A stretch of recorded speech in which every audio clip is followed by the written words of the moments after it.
Hello students, आज हम पढ़ेंगे diploma first year second same applied mechanics का जो सेकंड चैप्टर चल रहा था।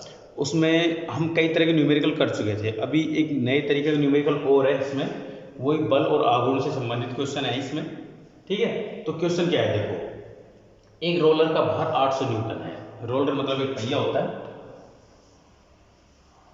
ये एक रोलर बना दिया हमने, 800 न्यूटन इसका भार है नीचे की ओर, एवं व्यास 30 सेंटीमीटर है। मतलब यहाँ से और यहाँ तक की जो दूरी है वो 30 सेंटीमीटर की है, और एक 8 सेंटीमीटर ऊंची पैड़ी पर खींचा जा रहा है। मतलब यहाँ पर एक 8 सेंटीमीटर ऊंची पैड़ी है जो बिल्कुल इसी लेवल पर रखी होगी। ये 8 सेंटीमीटर ऊंचाई है इसकी, और इसका पूरा व्यास 30 सेंटीमीटर दे रखा है। तो यहाँ से और यहाँ तक इसकी त्रिज्या होगी वो 15 सेंटीमीटर की होगी, और यहाँ से यहाँ तक भी 15 सेंटीमीटर ही होगा, है ना। तो जब हम यहाँ से और यहाँ तक इसको मिलाएंगे तो ये बचेगा 7 सेंटीमीटर। आगे देखिए, रोलर के केंद्र पर क्षैतिज से 30 डिग्री पर एक बल लगाया जा रहा है। मतलब क्षैतिज से, ये क्षैतिज रेखा होगी, इससे 30 डिग्री पर एक बल भी लगाया जा रहा है। 30 डिग्री पर पैड के ऊपर रोलर को चढ़ाने के लिए आवश्यक बल ज्ञात कीजिए। हमें इस पी का मान ज्ञात करना है इसको ऊपर चढ़ाने के लिए।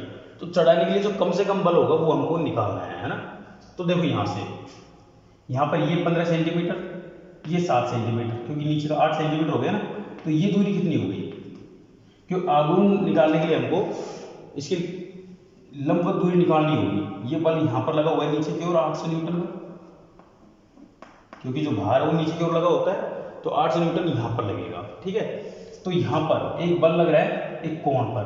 अगर एक कोण पर लगता है तो उसका हम वियोजन करते हैं। तो यहाँ पर हम इसका वियोजन करेंगे P cos 30, क्योंकि 30 के साथ लग रहा है, और एक ऊपर की ओर लगेगा P sin 30। इसके दो घटक हो गए हमारे पास में।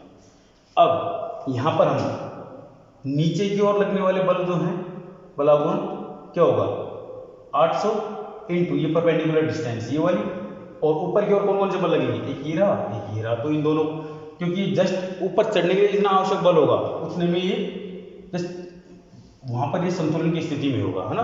तो पहले हम ये दूरी निकाल लेते हैं यहाँ से यहाँ तक। तो क्या करते हैं, इसको O नाम दे देते हैं, इसको A, इसको B। तो यहाँ पर हम लगाते हैं पाइथागोरस प्रमेय से।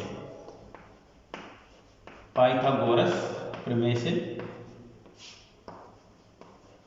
ये प्रमेय क्या कहती है कि कर्ण का स्क्वायर बराबर लंब का स्क्वायर प्लस आधार स्क्वायर। तो हमको निकालना क्या है, यहाँ पर ए बी निकालना है। तो ए बी स्क्वायर बराबर O A square, sorry O B square minus O A square. तो ए बी बराबर क्या होगा, अंडर रूट के अंदर O B square minus O A square. इनकी वैल्यूज रखेंगे। ओ बी की वैल्यू क्या है, यहाँ से यहाँ तक 15 सेंटीमीटर दे रखी है। तो 15 का स्क्वायर माइनस ओ ए की वैल्यू कितनी है, 7, 7 का स्क्वायर। तो जब हम इसको निकालेंगे तो इसकी वैल्यू कितनी आएगी, जब कैलकुलेटर से निकालो, वैसे निकालोगे तो निकल तो जाएगा, लेकिन थोड़ा सा टाइम लगेगा। कैसे निकलेगा देखो, यहाँ पर अंडर रूट के अंदर 15 का गुणा 15 करेंगे तो 225 माइनस 749। तो यहाँ पर कितना होगा, यहाँ होगा देखो 25 और फिर 24 घटाएंगे तो 176, रूट 176। 176 का रूट निकालेंगे तो ये कितना होगा, 169 होता है 13 का, और 14 का 196। तो ये कुछ 13 पॉइंट कुछ आएगा ना। तो मैं कैलकुलेटर से निकाल के बताता हूँ आपको कितना आ रहा है।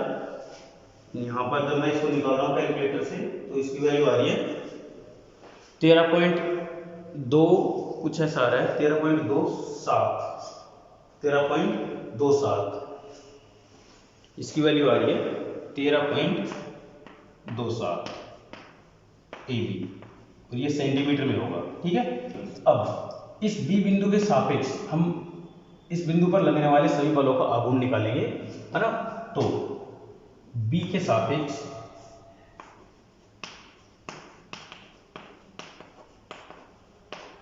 आघूर्ण लेने पर, बी के सापेक्ष क्यों लेंगे, देखो यहाँ पर जब ये पहिया इस तरह से चढ़ेगा तो ये जो बिंदु है ये कांस्टेंट रहेगा, ये अपनी जगह से नहीं सरकेगा, बाकी पूरा पूरा यूं घूम जाएगा ना। तो यहाँ पर ये बल लग रहा है, ये लग रहा है, और ये नीचे की ओर ये बल लग रहा है। तो ये इन बलों की वजह से सारा पहिया, जो भी पहिया है, ये पूरा घूमेगा, लेकिन इस बिंदु पर ये अपनी जगह पर रहेगा, इसलिए इसी बिंदु के सापेक्ष हम आघूर्ण लेंगे। तो देखो नीचे की ओर कौन सा बल लग रहा है, 800 न्यूटन का ना। 800 इंटू परपेंडिकुलर डिस्टेंस क्या है, 13.27, 13.27, ठीक है। और अगला लेंगे, ये तो नीचे की ओर है, ऊपर की ओर क्या होगा, ऊपर की ओर दो बल हैं, ये रहा P sin 30, ये तो बल हो गया। इसकी परपेंडिकुलर डिस्टेंस कितनी हो गई, इस लाइन से यहाँ तक की जो परपेंडिकुलर डिस्टेंस क्या होगी, ये हो गई 13.27 प्लस एक बल ये रहा P cos 30 into perpendicular distance क्या हो गई, ये जो लाइन है इससे परपेंडिकुलर डिस्टेंस क्या हो गई इसकी, यहाँ से यहाँ तक की दूरी ले लो, फिर यहाँ से यहाँ तक की ले लो, एक ही बात है, 7 से 7 हो गई है ना।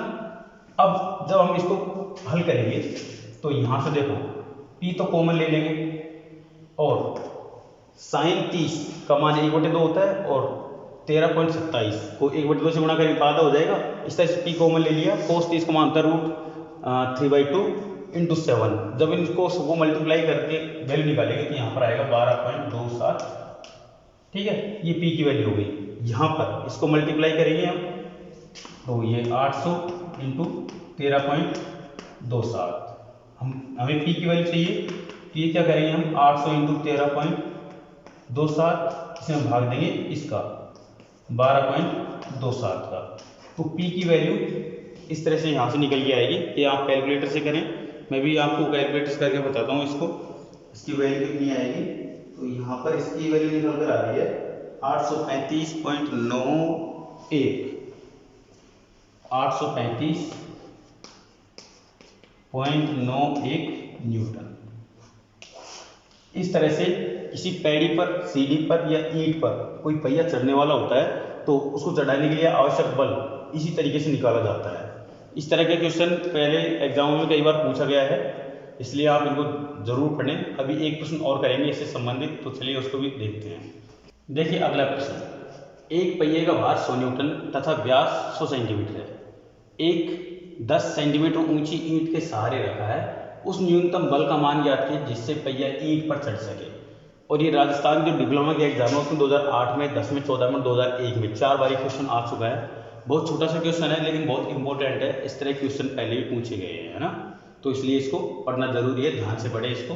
तो जैसा ये क्वेश्चन बोल रहा है वैसे हम चित्र बनाएंगे, एक पहिया बनाएंगे, ये बना दिया, ठीक है। इसका भार कितना है, 100 न्यूटन का, तो ये हमने 100 न्यूटन का भार इसके नीचे की ओर लगा दिया। इसका व्यास 100 सेंटीमीटर का है, इसका मतलब इसकी त्रिज्या कितनी हो जाएगी, इसकी त्रिज्या हो जाएगी 50 सेंटीमीटर, ठीक है। ये इसकी त्रिज्या हो गई। 10 सेंटीमीटर ऊंची एक ईंट के सहारे, क्योंकि ईंट इसी लेवल पर होगी तो ये 10 सेंटीमीटर की है ना। तो ये जो दूरी है ये बचे कितनी, 40 सेंटीमीटर। अब उस न्यूनतम बल का मान ज्ञात कीजिए जिससे पहिया ईंट पर चढ़ सके। तो एक बल लगाया गया है P, ठीक है, और यहाँ पर ये जो P है इसका मान हमें निकालना है, ठीक है। तो इसके लिए हमें पहले ये दूरी निकालनी पड़ेगी, तो ये O A B, तो यहाँ पर हम AB निकालेंगे, तो AB उसी पाइथागोरस प्रमेय से, पाइथागोरस प्रमेय से हमें निकालना है AB, तो क्या होगा, अंडर रूट के अंदर OB square minus OA square कितना होगा, OB है हमारे पास में 50 का स्क्वायर माइनस OA कितना है 40 का स्क्वायर, तो ये कितना निकल कर आएगा, यहाँ पर ये जो दूरी है ये निकल कर आएगी 2500 माइनस 1600, तो ये हो जाएगा 900, 900 का वर्गमूल 30, तो ये 30 सेंटीमीटर निकल कर आएगी। ये जो डिस्टेंस हुई है 30 सेंटीमीटर होगी।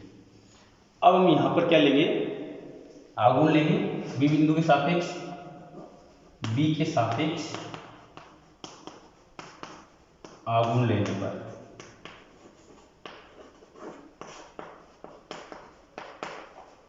तो लेते हैं, देखो 100 न्यूटन नीचे की ओर लगा हुआ है, इससे परपेंडिकुलर डिस्टेंस कितनी हुई 30 सेंटीमीटर इक्वल टू ए की बल है एक पर की ओर, तो P इंटू इसकी परपेंडिकुलर डिस्टेंस क्या होगी, मान लेते हैं ये परपेंडिकुलर डिस्टेंस ही है, तो ये हम ले लेते हैं 50 सेंटीमीटर, ठीक है।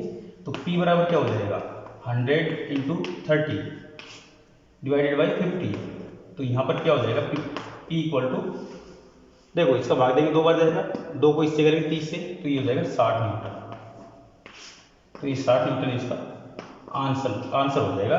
जब हम इस पर 60 न्यूटन का बल लगाएंगे तो ये इस पैडी को आराम से चढ़ जाएगा, ठीक है। तो ये अपना क्वेश्चन हो गया, इंपॉर्टेंट है, छोटा सा क्वेश्चन है, इसको आप आसानी से समझ सकते हैं और इसको जरूर पढ़ें।